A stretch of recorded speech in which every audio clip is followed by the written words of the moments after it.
Yeah, okay, we're now unmuted. Hi, everybody. Welcome. Good to see you. Thank you for joining us. Thank you for having me tonight. It is wonderful to see all of you. I suppose some of you are up at gorgeous UVM, others are scattered around the world. I know we've got a couple joining us from Greece, so thank you for staying up so late or waking up so early, as the case may be. And I am delighted to be here with Glynnis as the first of what I hope is going to be many down the line, since she is doing a graphic version of this book. And I'm hoping we will collaborate on many talks in the future. So you guys will be the first ever to have seen both of us together and my slides and some of her drawings. So without further ado, let me get started. I'm going to share my screen. And again, if we get, hold on a moment, let me start from the top. There you go. You should see a cover slide here. Yes? Um, right, with massive destruction and a statue and all that. And I will bear in mind that if we get cut off, that we will all meet again at the other link that is put in the chat. So if you don't see that now, we'll keep reposting that. Anyway, what I'm going to be doing is actually giving a slightly abbreviated version of my usual talk because I want to make room for Glynnis to be chatting, but I want to especially give you some of the new information that has come out just now, about 3 weeks ago. We had the revised and edited, or revised and updated version of the book, which you see in the lower corner there. And into that, I put some of the new data that's come out since 2014, since the original edition was published. So without further ado, let me take you back 3,200 years or more to my favorite time period, the late Bronze Age. I would totally want to be alive back then if I possibly could. My only question is, would I want to be a Mycenaean or a Hittite or an Egyptian or a Cypriot or a, I mean, wow, I'd be happy being any of them. But I probably, as I say frequently, I would probably not live very long. I'd probably be dead in about 24, 48 hours. I'm about as blind as a bat as you can be when I don't have my glasses or contacts in. I would probably have walked off the nearest cliff, the next day. But never mind. It would have been fun to be alive back then. So from about 1700 to 1200 BC, this is what I would say is the golden age of the Bronze Age, if that makes sense. We're in the last part, early, middle, and late Bronze Age, and we're in the late. And this is when we've got the G8, or actually it's the G9 of the ancient world, and you see most of them on this map. So Minoans and Mycenaeans over in Greece and Crete, Hittites up in what is today Turkey, back then would have been Anatolia, later Asia Minor. In red is a group you've probably never heard of, the Mitanni, in what is today North Syria. And kind of the puke orangish yellow are the Assyrians and the Babylonians in Mesopotamia, modern day Iraq. The Levant, you've got the Canaanites in what is today Israel, Lebanon, Syria, Jordan, Egyptians down in Egypt, and Cypriots in Cyprus, of course. So they all made up a globalized world with great powers, great kings in there. And for those of you that think you know nothing about this period, I hasten to inform you that you do know about at least some of the people that are involved here, with Hatshepsut, one of the earliest female pharaohs in Egypt. Akhenaten, the heretic pharaoh king, might have invented monotheism. Um, I'm going to go out on a limb and guess that two or three of you have heard of King Tut. I'm probably right about that. Maybe a few more know about him. Ramses II, and then the guy that is going to be our hero tonight, namely Ramses III. So if you've heard of any or all of these, then you know what time period we are talking about. And this is an age where everyone's in touch with everyone else. They're either in touch directly or they're in touch through one or another of them, but it is For its time period, it is globalized. It's, not like us today, where there's an earthquake in Japan and the stock market in New York falls 10 minutes later. But from the region that today would be Italy on the west over to Iran or Afghanistan on the east, and from what is now Turkey down to Egypt, they are all interacting. And it is, in fact, as I say, globalized for its time period.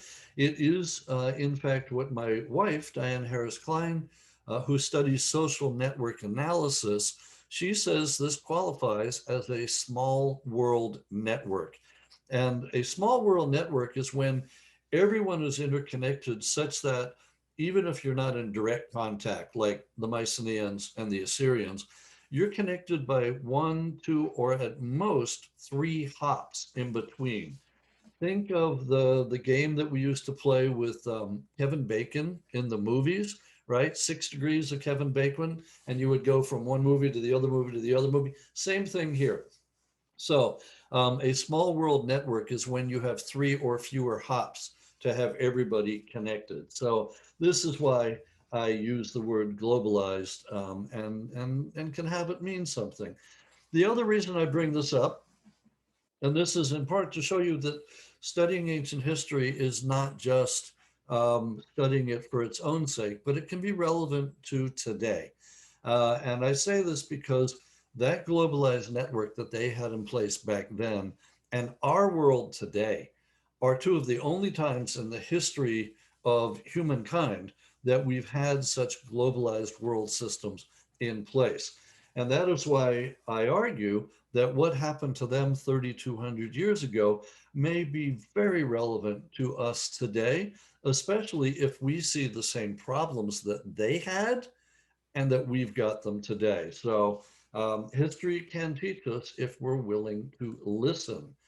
So let me give you just one quick example of what I mean by the globalized and talk about the trade for a moment. First and foremost, this is, as I said, the Bronze Age, which goes from 3000 down to about 1200 BC, and we're in the latest part of that. Bronze, of course, to make bronze, you need both tin and copper. You need about 90% of copper and 10% tin. Copper is not the problem. That's coming from Cyprus. The tin is the problem because while there are some mines in southeastern Anatolia and there are other mines up in Cornwall and such, you really have to travel off this map to the right to Afghanistan to get to the mines that were producing enough tin at this time. And that in particular is the Badakhshan region of Afghanistan. And if any of you have any lapis lazuli jewelry, that's the same area where lapis comes from. So lapis and tin both get traded. And so we actually have a letter at the site of Mari, which we'll be talking about for the next couple of moments. Mari is here on the Euphrates River. I'm actually not sure if it exists anymore because ISIS overran it and looted it a couple of years ago. And I don't know what's happened since. But at Mari, the French have been excavating there since like the 1920s. They found a whole series of letters, ancient tablets, and one of them talks about tin that comes to Mari, then goes to Ugarit on the coast of what is now North Syria, and then goes onward to Crete, to the Minoans. And so this is a good example of just how far their trade routes extended and the need for things like raw materials. None of the G8 or G9 are self-sufficient. They're all dependent on each other. So if something happens to one of them, it's going to affect the others. And I'll come back to this because I think the cutting of these trade routes is what contributes to the collapse at the end of the Bronze Age, at least in part. So my friend Carol Bell in England has said that tin was so important to them. We need to think about it in terms of oil today, right? That's how important it was.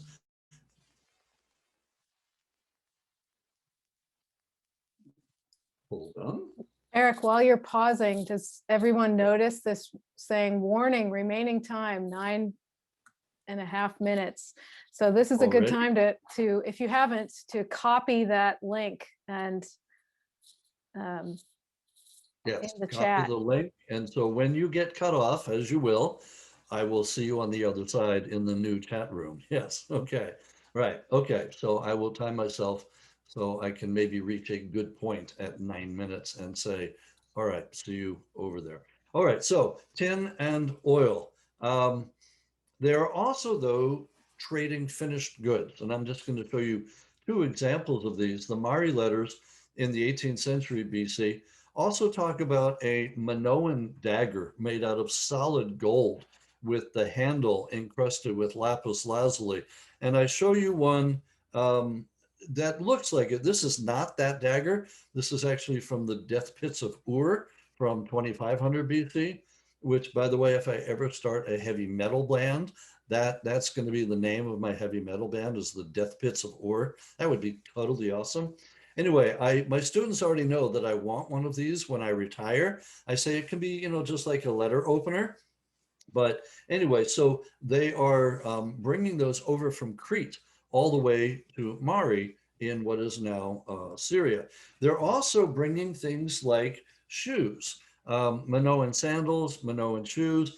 And one of the letters talks about the fact that they bring a pair of Minoan leather shoes to Hammurabi, the king of Babylon, like the guy that writes the law code and says an eye for an eye, a tooth for a tooth. And what I love about it is at the end, it says, but Hammurabi returned them. And I've always wondered, why did he return them? Like they're coming all the way from Crete to Babylon, and he returned them. Were they too small? Were they too last millennium? Hadn't he heard of regifting? Right here, I've got these. They're gorgeous. They're a little small for me. Why don't you have them? And in his law code, there is no penalty for returning gifts, just in case you wanted to go check. So that's what's happening at this time period. We've also got pictures in Egyptian tomb paintings of people from the Aegean, Minoans and Mycenaeans, coming over bearing gifts. We've even got other tablets that talk about specific voyages. This from a guy named Sinoranu, who was a private merchant at Ugarit, that same city on the north coast of Syria. He gets a tax exemption when the ship that he has sent to Crete comes back full of grain and beer and olive oil. And the king says, you don't have to pay import tax. So this is like the first corporate tax exemption in history. And it happens in about 1260 BC. So just before everything goes down. So for me, this is a good example of ships going from Syria over to Crete. And as another example, we actually have a physical example of one of the ships that didn't make it. The Uluburun shipwreck went down off the coast of what is now Turkey in about 1300 BC. So around about the same time, just a little earlier than Sinaranu's ships. And you can see here in the top left, the reconstruction from National Geographic. And then at the bottom right, the actual shipwreck, which is now down about 140 to 170 feet below the surface. And this is the wreck that George Bass and Jamal Pulak were excavating in the 1980s and 90s. There are goods from 8 different civilizations on board this wreck. So for me, it is this microcosm of what was going on during the late Bronze Age. All right, and this gives you an idea then, again, this is from National Geographic that accompanied their article on the Uluburun wreck. It went down right here off of Kosh, and you can see they've got it going round and round and round. What I like especially about this map is they've put on the map itself where the items that were found on the ship may have come from. So you can see glass ingots and Canaanite jars and ivory over here, and then some tin from southeastern Anatolia, but more of it over here in Afghanistan. So this is where we are. And by 1200 BC, they've been happily trading with each other for 200, 300, 400, 500 years by this point. And then it all comes crashing down. It all ends very suddenly. Within just a couple of decades after 1200 BC, within 1, 2, or 3 generations at most, the life that they had known, this interconnected world with all the societies interacting, it just goes away. It is a collapse. It's also a transformation because some of them are resilient enough that they come out the other side, but in a changed way. So collapse and transformation are frequently two sides of the same coin. But basically, the world as they knew it collapsed. It came to an end. And that is then what I was concerned about in this book is exactly what ended and how catastrophic was it. And that last question is easy. It was, as my kids would say, the magnitude was ginormous, right? This is as big as it gets. It's like the collapse of the Roman Empire, which took 1500 years. That was 1500 years afterward. And of course, I will not bother to point out to you that we are right now about 1500 years after the Roman Empire fell. So I'm sure it's not a coincidence at all that every 1500 years something collapses, because that would be making a presumption about what's about to happen. And I would never, ever, ever, ever do that, of course. Right. Eric, So our Zoom call's about to collapse too. yeah, our Zoom call, we have 3 minutes. Exactly. Right. So let me introduce to you the Sea Peoples quickly here. And then when we collapse, we will meet in the next chat room and I will then continue. So originally, and this was back when I was an undergraduate at first and then in graduate school, I was taught that everything collapsed because of the Sea Peoples. And we know these groups from the Egyptian records. They come twice. They come in the 5th year of Merneptah, and they come in the 8th year of Ramses III. Now, Egyptologists frequently change their chronology around. So I am focused in the book and tonight on the 8th year of Ramses III, which is in one chronology, 1177. That's where the title of the book comes from. It was originally 1186. That was the original title of the book. But in the 8 years that I was researching and writing it, I decided I liked another chronology better. So 1177 it is. The actual title, as I told Rob Tempio, our editor, the actual title should be The 8th Year of Ramses III. And he's like, yeah, that won't fit on the cover. So we went with 1177. So anyway, they come twice. The Egyptians beat them both times, but we have it on the wall at Medinet Habu. This is Ramses III's mortuary temple. And I know this is a bit blurry, but he gives us the text and the pictures of what happened when they invaded. And so some of the early Egyptologists said that they were the ones that caused this to end. And this hypothesis became a theory and then became embedded, even though there's actually no proof that they by themselves brought it to an end. I think that's too simplistic. So the last thing you heard me say was that Ramses III had put up an inscription.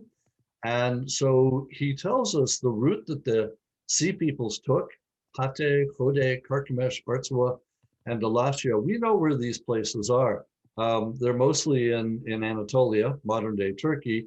Alatia is Cyprus. And then Amur is what is now northern Syria, Amuru. And he also tells us the names of the Sea Peoples, because that Sea Peoples, that's our name for them. The Egyptians actually gave us the real names of each of the groups, the Peleset, the Tejekra, the Shekheles, the Denyen, the Weshash. And he tells us in another inscription that he beat them.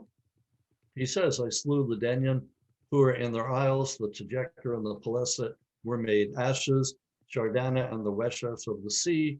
So we know he won and we know who they were. And in fact, we know what they look like because he put their pictures there as well. What we don't know is where they came from. And this is where we play a philological guessing game. Some people have said that the Shardana sound like they come from Sardinia. You can see the consonants are the same. Shekheles could come from Sicily. Tadjeka, we're not so sure about, maybe the Troad. Some people have suggested that the Denyen are the Danaans or the Danaans of Homer, that is Agamemnon and those guys. Weshesh, they could be the Trojans. Wilusa is the Hittite name for Troy. The only one that we think we really know are the Pelessa. Those are the Philistines. And we've thought this for so long that Champollion, the guy that deciphered Egyptian hieroglyphics, he had already suggested it way back when. And what we can tell, if you, this is kind of blurry again, but on the left, you see part of the scene from Ramses Medinet Habu. The drawing is up here top right, a little more clear. But basically what we're seeing is this is not just an invasion, this is a migration. The warriors are coming with their wives and children. They're coming with their luggage, their suitcases, their ox carts. So I would say the equivalent to today would be something like the 1930s Dust Bowl, where people moved from, say, Oklahoma to California. Or to put it in today's terms, it's like the Syrian refugees who are fleeing the civil war in Syria and making their way to Greece and then elsewhere. So it used to be that people said, oh, the sea peoples, they started moving. It was probably a drought that led to famine, that led to the sea peoples, that led to cutting of the trade routes, and then everything collapsed. And there is a certain elegance to this, but I also think it's a little too simple. And so I think there's more to it than that. So if we've got a question about what happened, I think we have to look at some of the other things that have been suggested. So you got sea peoples, they were always the bogeyman. That's in fact what I used to scare my kids with when they were not going to bed. I'd say, go to bed or the sea peoples are going to get you. Others have suggested there might have been drought, maybe famine, maybe invaders, maybe earthquakes. And if you asked me which of these suggestions I think was taking place back then, my answer to you would be very simple. It would be yes. I think these were all taking place. I think that this was a series of unfortunate events. I think that they all happened at once, that it was a perfect storm, and that that's what it took to collapse everything, because each of these on their own is not enough to collapse an entire civilization. You know, it'll kill a lot of people, the drought or the famine or the earthquakes, but it won't get rid of absolutely everybody. So let me run through very briefly some of the evidence we've got for each of these, including some of the new data that's come out since 2014 that it's in the new revised edition. First, drought, it had already been suggested back in the 60s by Rhys Carpenter when he was teaching at Bryn Mawr, but he didn't have any proof that this is what ended the Mycenaeans. Now we've got the data. So it's been coming out since about 2011, so about a decade now.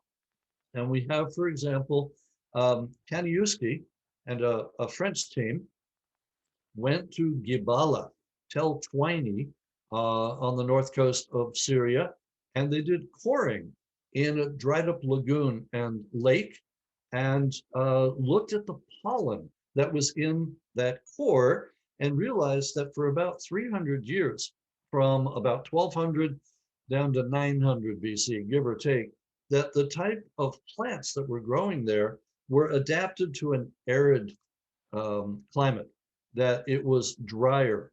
And they, in fact, said that this was a 300-year dry event. If we get rid of the jargon, a dry event is a drought. But a 300-year-long drought, that's what's now called a mega drought. Very long, very long. They went over to Cyprus, found the same thing. Also a drought there from the lagoon at Hala Sultan Teke. And again, about the same date, from 1200 to 850. Other people then chimed in. Lee Drake did a study where he pulled together lots of other publications and showed that there was climate change, because that's really what it is, all over this region, from Italy to the Eastern Mediterranean. And then other people did this pouring and looking at the pollen as well.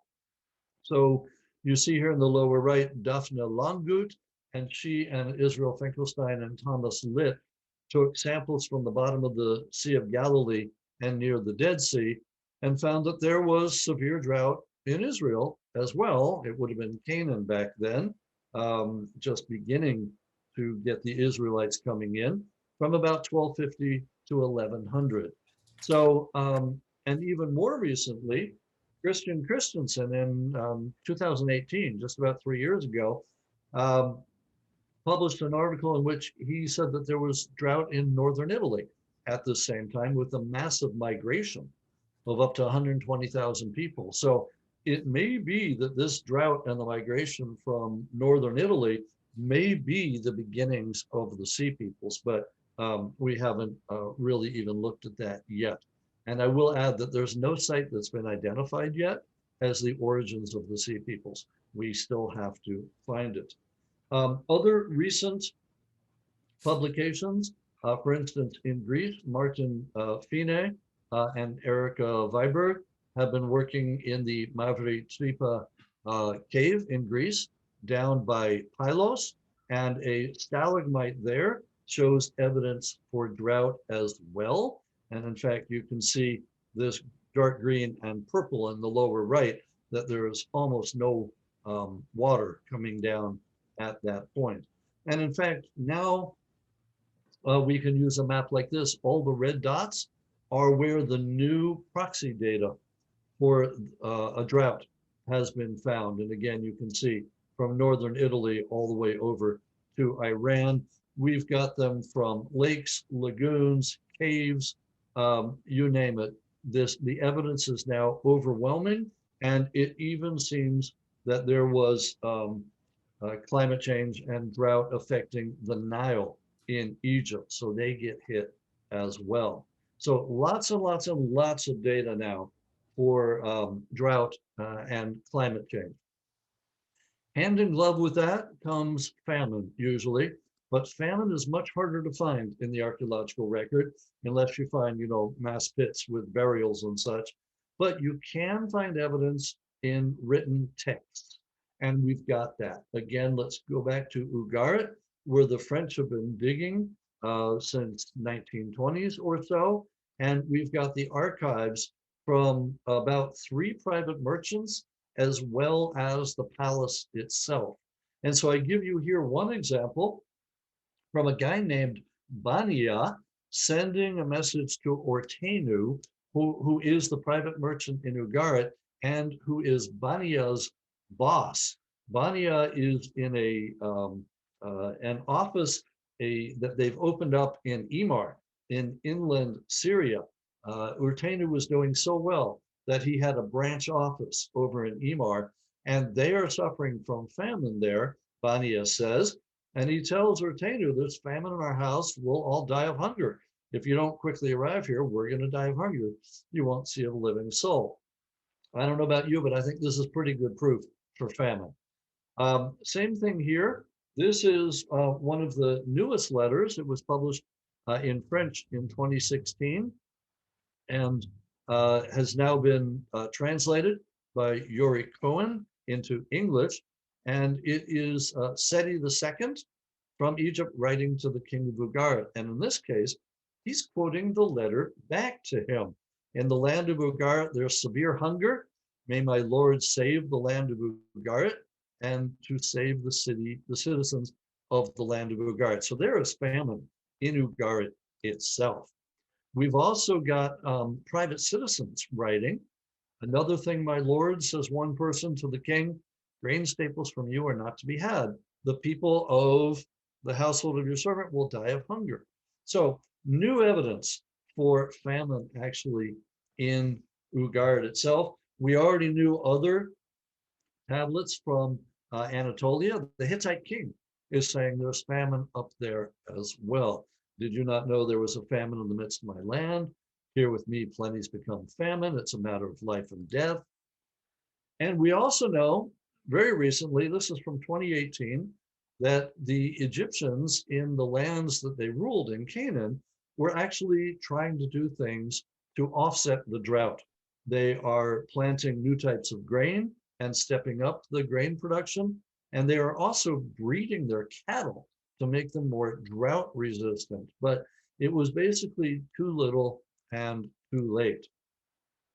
So drought, famine, what else could go wrong? Well, you name it. Invaders, internal rebellion. I think we've got both.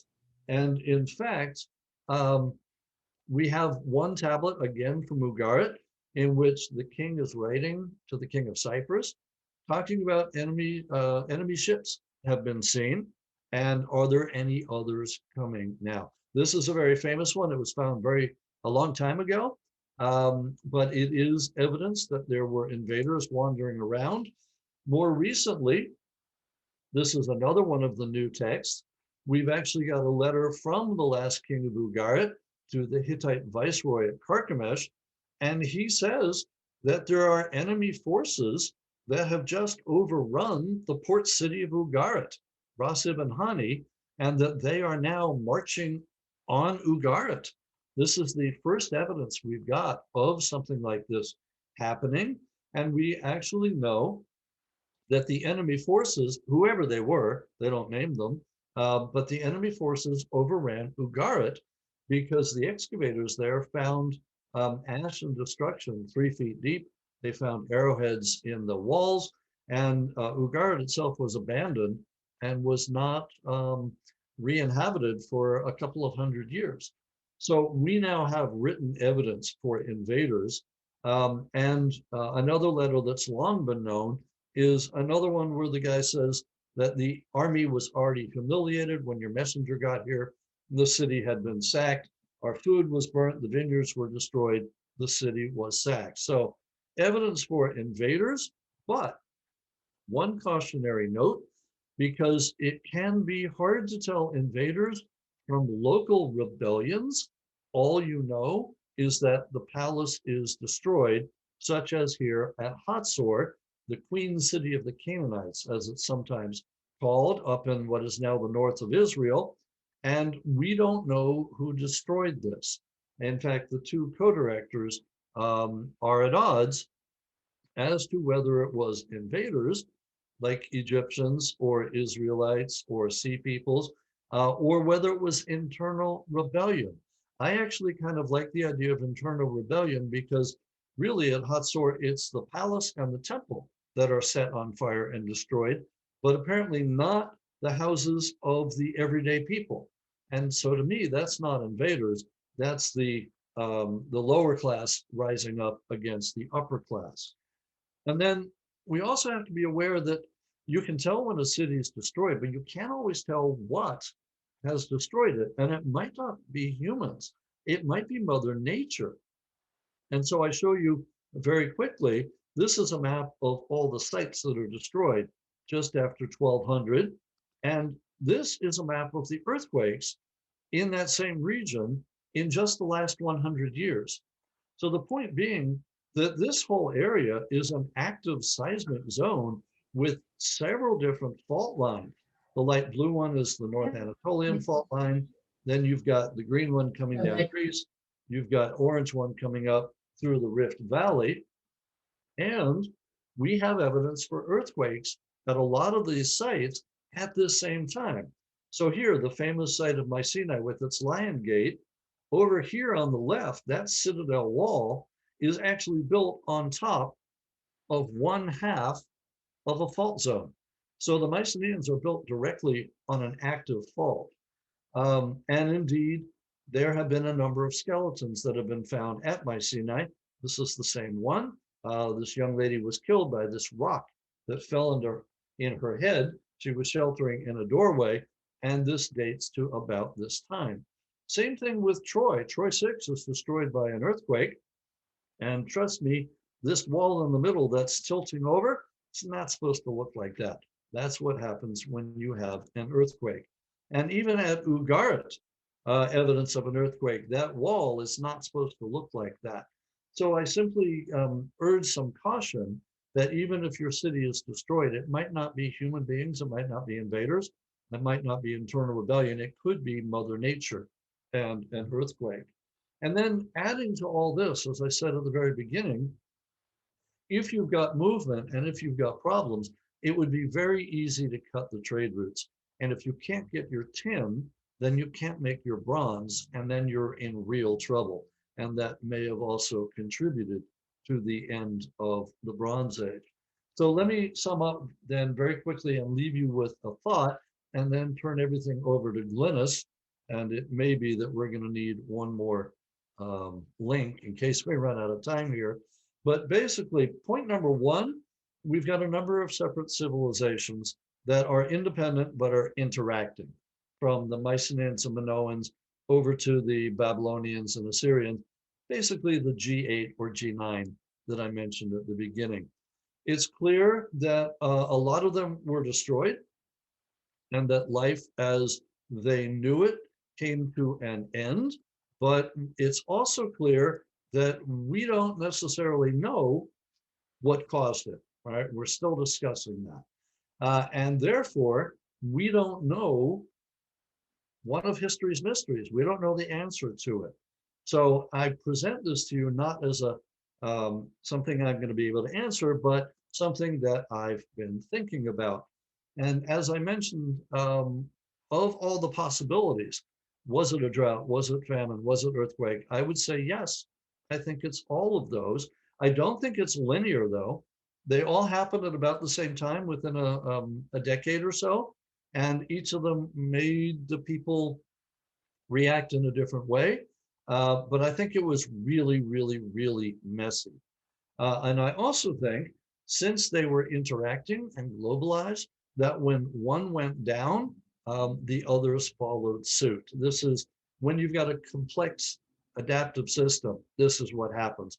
One little thing goes wrong, it brings down absolutely everything. But really, what we're talking about here is a systems collapse. This is something that Colin Renfrew, British archaeologist, said in about 1979, that when you have a systems collapse, literally the whole system collapses.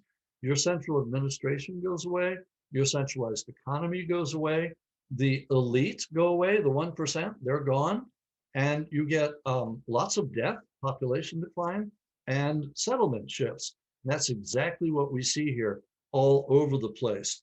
The thing to keep in mind is that this doesn't happen in a single year. So 1177 is just the benchmark. It's shorthand for something that probably took up to a century to happen. Most of it does take place 10, 20, 30 years, maybe a generation or two.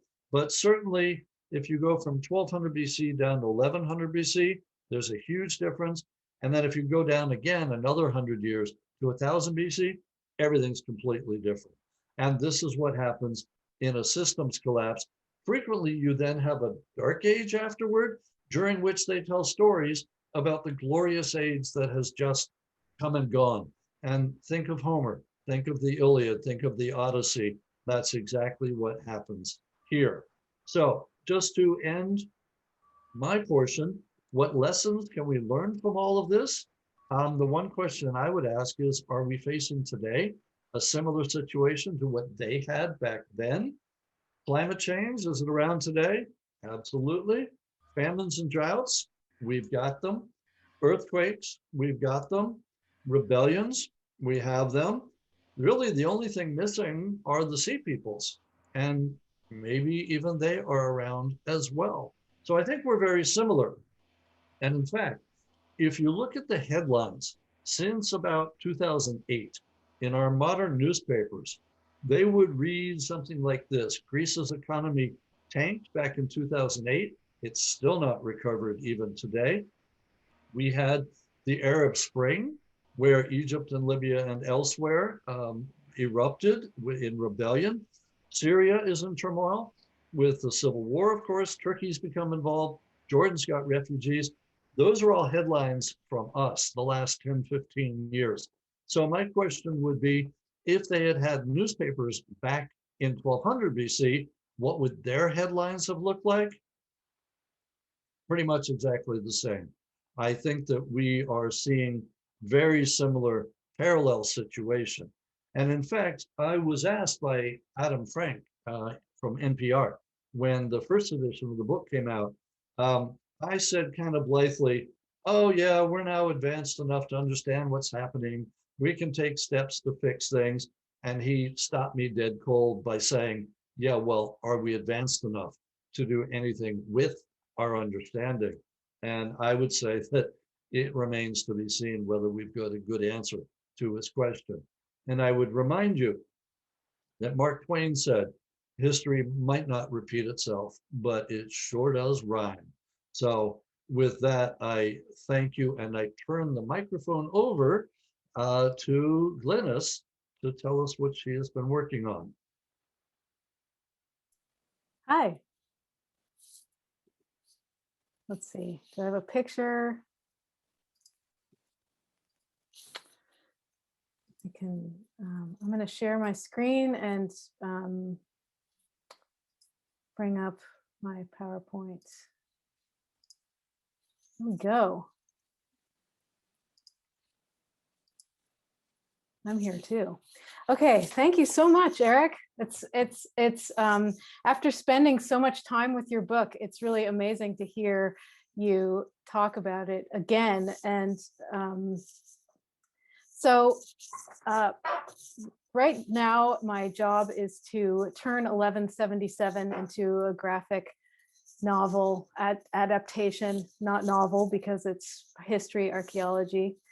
And so I'm going to show you the few pages I made that are from Eric's introduction that we used for the proposal that got the contract for the book. So I drew these about a year ago, really following closely Eric's book.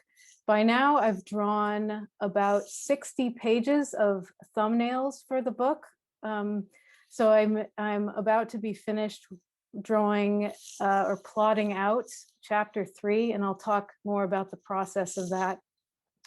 And so in the course of doing that, I've covered the 15th, 14th, and 13th centuries. So I haven't made it yet to the collapse, but that will be fun as well.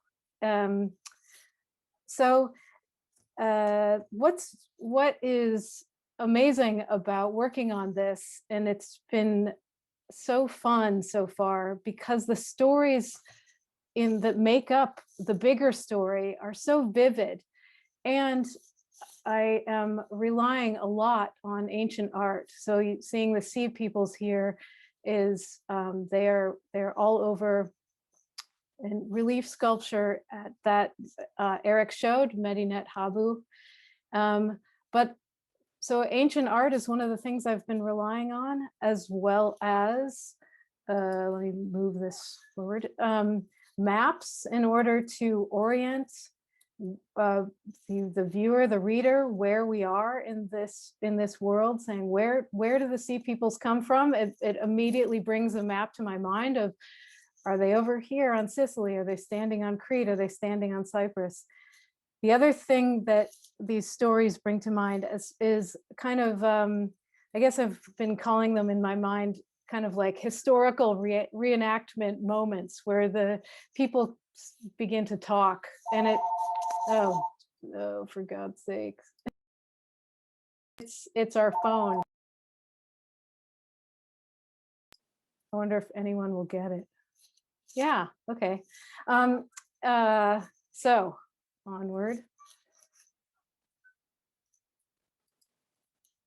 So here's an amazingly laborious digital trace of the scene from Medinet Habu of the sea peoples. And it's amazing to see the different details of the kinds of helmets they wear, feathered headdresses, and different kinds of gear. So here's the building itself.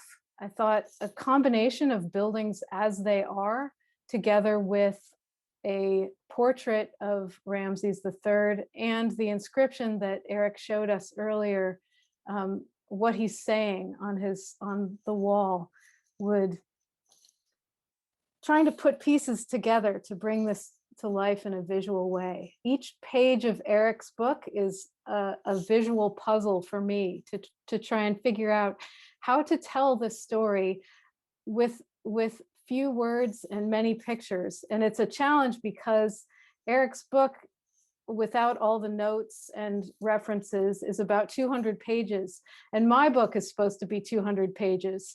And it means that it means that I have to take Eric's very conversational and lively style and make it very concise. And that's a challenge, and it's interesting. This you can see is a rough draft because I wrote actual hieroglyphics here, which I'm still thinking of. This project has another reason why it's very fun for me is that it brings together my very different backgrounds in archaeological drawing as well as making comics. So here's where I've had this pottery speak saying, I'm Philistine, which I mean, pottery is not talking unless you're an archaeologist who, seeing one of these things, it would be screaming at you that it's Philistine. So I like to be able to bring the knowledge that an archaeologist would have to a viewer of this story. Now let's see. So I talked about thumbnails. So here's page 1, chapter 1, in a thumbnail version. So I've made a layout of the double page spread of these pages. And then Eric starts out with, in the year 1477, Pharaoh Thutmose III ordered construction of a grand palace at the city of Peru Nefer with elaborate frescoes. So we need the frescoes for sure.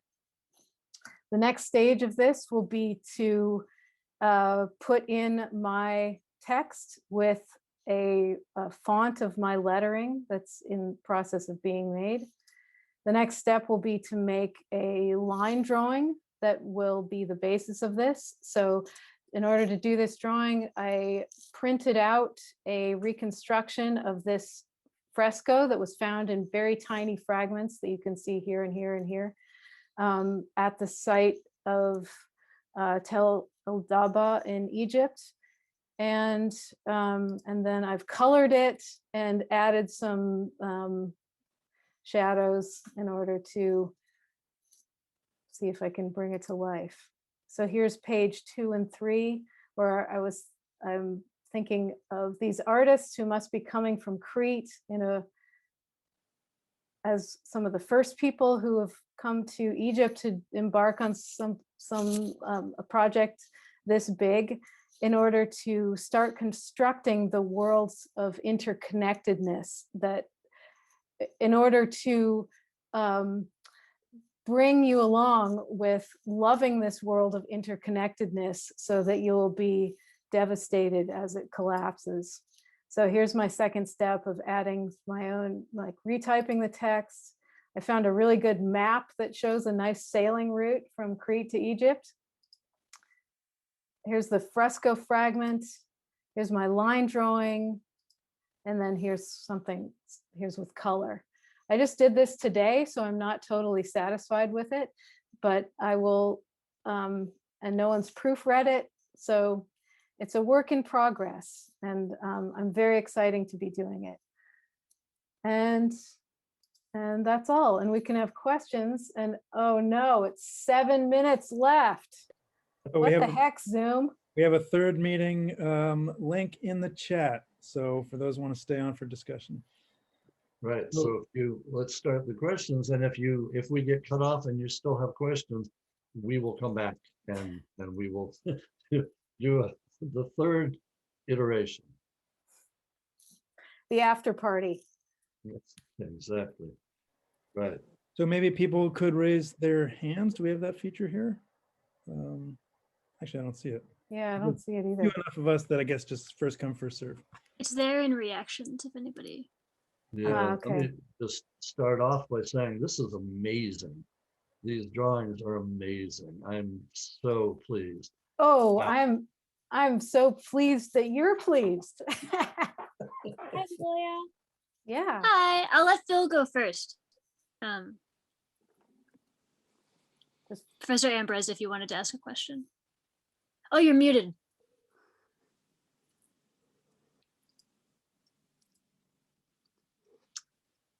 Professor Phil, Ambrose, you're muted. Phil, we can't hear you.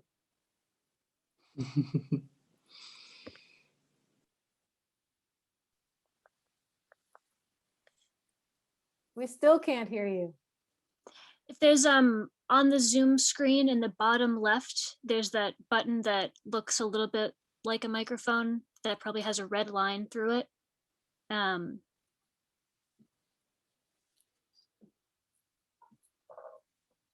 Still can't hear you, I'm afraid. Yeah.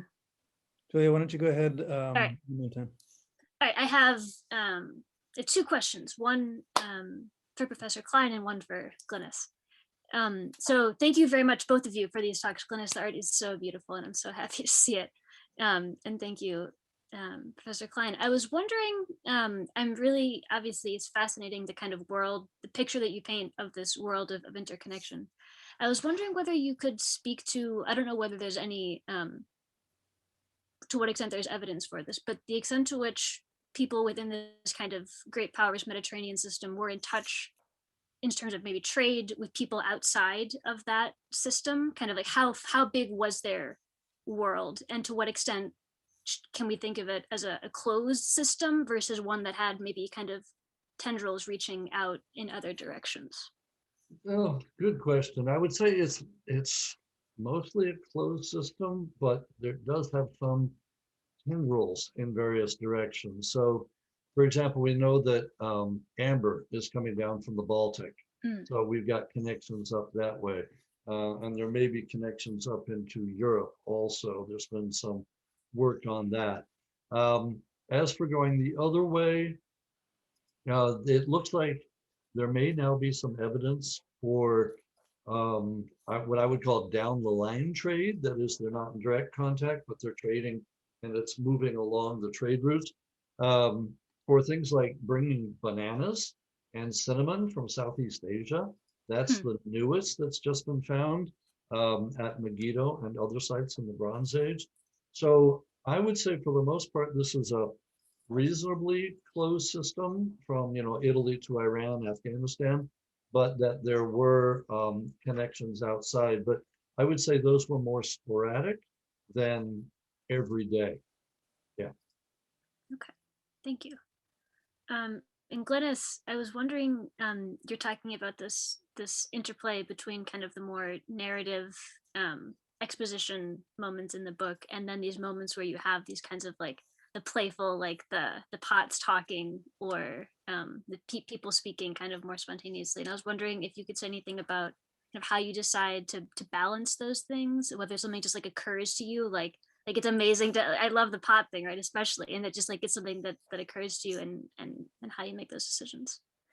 Yes, it does just occur to me that but there are some stories that are very vivid, like the returning the shoes and like what a messenger would say. So those things, I feel like they start speaking to me anyway. But also the letters that went back and forth are very much like those are also already speaking. I do want to dramatize scenes that need it, or extra or there can be extra drama added to some on top of a story like this. I feel like the introduction that most of those that I showed are very general, but in like the work that I've done of these 90 or so pages have gotten there are some stories where I can do a sequence of, the same characters speaking. And Eric, remember we were really, at the beginning sort of joking around about making you as a character, or having a character that runs throughout that would speak.